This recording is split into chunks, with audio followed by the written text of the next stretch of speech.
व्यक्तिगत मैं अपने आप को भाग्यशाली समझ रहा हूँ कि श्री महाराज जी जैसे एक हफ्ते के लिए हरियाणा के दौरे पे हैं, पहले के जींद में है और बस 2 दिनों का फिर रोहतक में है। 28 तारीख को शाम को 4 बजे रोहतक से हमने इन्हें लेके आना है।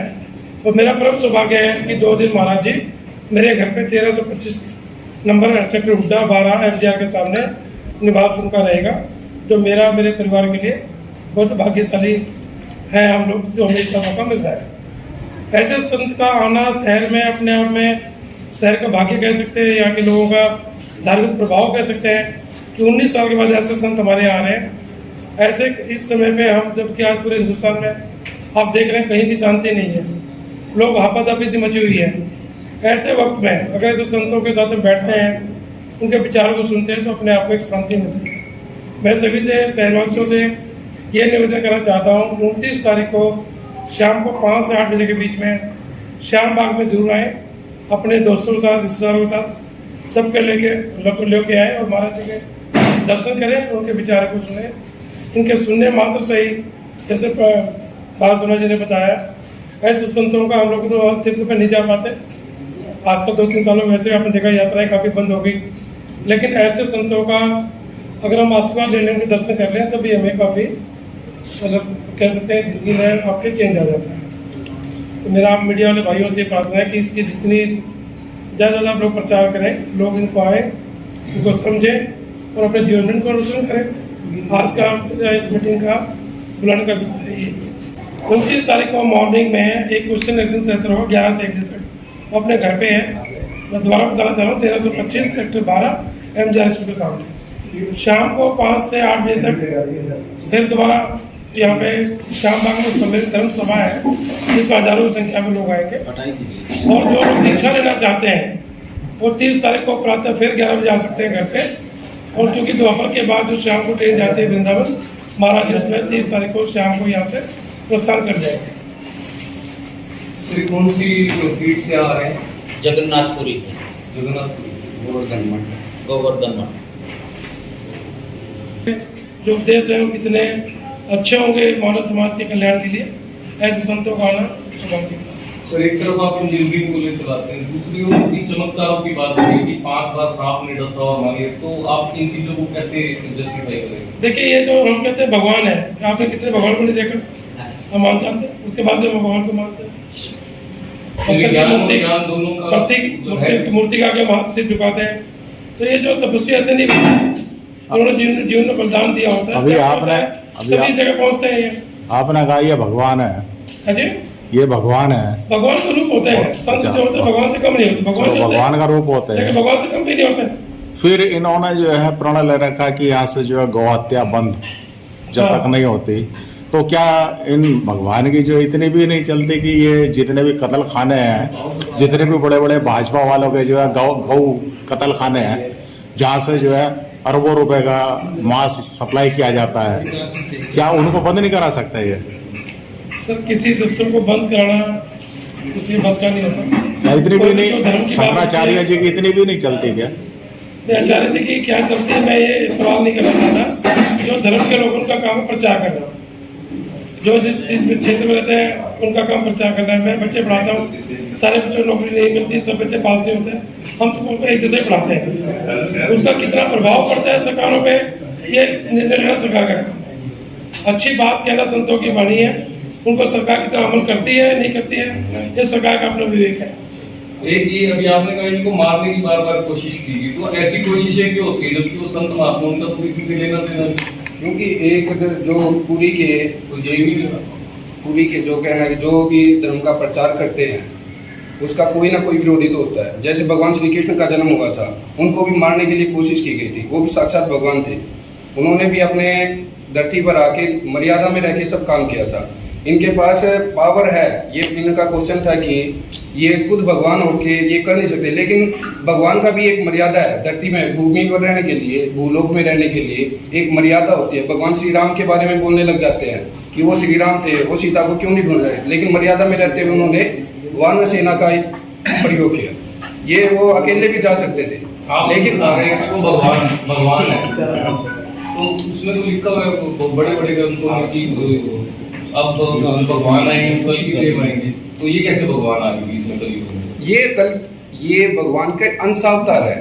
अंशावतार जो शंकराचार्य की पीठ पर जो पीठाधीश्वर बनते हैं वो ब्रह्म तेज से नियुक्त होते हैं। जो ब्रह्म तेज जो जिन्होंने अपनी तपस्या से ब्रह्म तेज प्राप्त किया है, कोई ये वंशानुगत नहीं होती। आजकल जो वो इल्जाम लगते आ रहे हैं कि पैसे दे दे करके ये पीठ जो है बिकती है और पैसे दे दे करके, आप वो समझ नहीं रहे। जो 4 पीठ है उनका कोई रोल नहीं है उन पीठों में जो पैसे दे रहे। सब टाइप के कलयुग है, कलयुग का जमाना, कलयुग का सबके ऊपर, परीक्षित के ऊपर भी कलयुग का असर हुआ था। वो भी बड़े ये वाला विषय नहीं है, ये विषय नहीं। हमारा सबका एक कर्तव्य है कि इस विषय में थोड़ी सी एक बेसिक जानकारी आवश्यक है कि ये ना बहुत पहले आदि शंकराचार्य जी हुए हैं। उन आदि शंकराचार्य जी ने पूरे देश का भ्रमण किया था और हमारे देश में जब हिंदू धर्म को जोड़ने की आवश्यकता थी तब शंकराचार्य जो आदि शंकराचार्य जी हुए उन्होंने एक महत्वपूर्ण भूमिका निभाई और अपने देश में 4 दिशाओं में 4 मठ स्थापित हुए। मठ कह लीजिए या धाम कह लीजिए, जो आज एक हिंदू अपना बेसिक समझता है। इन 4 धामों की यात्रा करना, जिसमें बद्रीनाथ जी उत्तर दिशा में, साउथ के अंदर रामेश्वरम, नॉर्थ में बीच में गुजरात में द्वारकाधीश और इधर जगन्नाथ, ये 4। तो उसी से अपनी ये परंपरा पड़ी कि 4 धामों में 4 शंकराचार्य भी हमारे वहां पे विराजमान है। एक हिंदू के लिए बड़ा आवश्यक है कि ये सारा एक बात। दूसरा, जो वर्ल्ड वाइड आप देखेंगे पॉप जॉन पॉल जो है वो ईसाइयों के सर्वश्रेष्ठ गुरु हैं। ऐसे ही हिंदुओं में जो है ये जो हमारे 4 शंकराचार्य हैं ये हमारे सर्वश्रेष्ठ हैं, ये सबको पता है। तो ये बात है, ये धर्म गुरु माना था, इनको भगवान माना है। ऐसा है ललित जी, ये जो विषय है भगवान और धर्म गुरु का, एक शंकराचार्य पद्धति है जो पुरातन पद्धति है। हम तो बहुत अदने से कार्यकर्ता हैं जो कार्यक्रम आयोजित कर रहे हैं। इस विषय में हमारा कुछ भी बोलना निरर्थक है, कहीं किसी गिनती में नहीं है हम लोग कि उस विषय में बोले। हम किसी गिनती में नहीं है उसमें उस विषय पे हम बोले, हम कहीं कुछ नहीं। एक आपने कहा हिंदू धर्म में सनातन धर्म की बात करते हैं कि हिंदू धर्म की, ये अखंड हिंदू धर्म की बात है, अखंड धर्म हिंदू धर्म की बात है। और उसी बहुत बड़े बड़े घटनाक्रम होते हैं, तब एक शंकराचार्य जी का एक विशेष महत्व रहता है किसी भी बात पे। आज ईसाई धर्म के ऊपर कोई बात है तो जब पॉप जॉन पॉल कोई बात करेंगे तो उसका मतलब है, आपने अभी देखा ही है, कुछ पिक्चर्स आपको भी शेयर कर देंगे। भारत के प्रधानमंत्री नरेंद्र मोदी जी और जो देश के सर्वोच्च लोग हैं वो शंकराचार्य जी के पास नियमित रूप से भ्रमण करते हैं, जाते हैं, श्रद्धा के साथ जाते हैं और जो भी धर्म के विषय में गाइडलाइन है उसको लेकर चलते हैं। अभी एक आज इस कार्यक्रम को जब सुरेश टायल जी ने पानीपत में इसको लाए तो एक सबसे बड़ी बात जो सामने आई, जो मेरे ज्ञान में नहीं थी और हमारे साथियों के ज्ञान में नहीं थी, और उसके बाद हमें और जोर शोर से इस कार्यक्रम के लिए लगना पड़ा। हमारे एक साथी हैं, बहुत अति धार्मिक हैं, पानीपत में संस्थाओं में भी रहते हैं, सब लोग उनको मतलब आते रहते हैं, उनका धार्मिक रूप से सक्रियता। मैंने उनसे कहा कि शंकराचार्य जी पानीपत आ रहे हैं, तो उसने मुझसे कहा भाई ये शंकराचार्य जी का, मैंने कहा आपको पता है? ये तो बस मोटा मोटा सुना है, मुझे पता नहीं, शंकराचार्य पद्धति के विषय में नहीं पता। तो मैं बड़ा विपरीत हुआ कि जो लोग अति धार्मिक हो गए हैं वर्तमान में, तो उनको भी बेसिक की जानकारी होनी चाहिए। हमारे हिंदू धर्म के अंदर 4 धाम हैं, हमारे हिंदू धर्म के अंदर 4 शंकराचार्य हैं, 36 शक्ति पीठ हैं, पवित्र नदियां हैं, पवित्र पर्वत हैं, पवित्र समुद्र हैं, जो हम एक धार्मिक रूप में सब चीजों को देखते हैं। तो एक हिंदू के लिए बेसिक है। आप सबको जानकारी हो शायद, हमारे बड़े बुजुर्ग 4 धाम, जो हमारे 4 शक्ति पीठ है, जो 4 हमारे धाम हैं, उन 4 धामों से एक एक लाठी लाते थे कि भाई हम हर धाम की एक लाठी जो है, बद्रीनाथ जी की, द्वारकाधीश जी की, सभी की लाते थे और वहां से वो लाठी जो है अपने अंतिम समय में उन 4 लाठियों से अपनी अंतिम यात्रा वो करते थे। इतना महत्व है। और जो लोग भी आज धामों पे जाते हैं, जैसे जोशी मठ आपने देखा होगा बद्रीनाथ से पहले, वहाँ हमारे शंकराचार्य जी निवास है, वहां करते हैं। और अभी मुझे एक जानकारी अपने शर्मा जी ने एक और दी है कि यहाँ पर उनकी जो आदि शंकराचार्य जी है उनकी खड़ाऊं भी आएंगी। यहाँ पे जो आदि शंकराचार्य जी रहे उस समय के थे, उनकी खड़ाऊं जो है, चरण पादुकाएं जो है वो पूजी जा रही है निरंतर, पीढ़ी दर पीढ़ी। उनके गद्दी है ये, तो वो भी हम सबको लोगों को उसका नजदीक जाने का सौभाग्य मिले।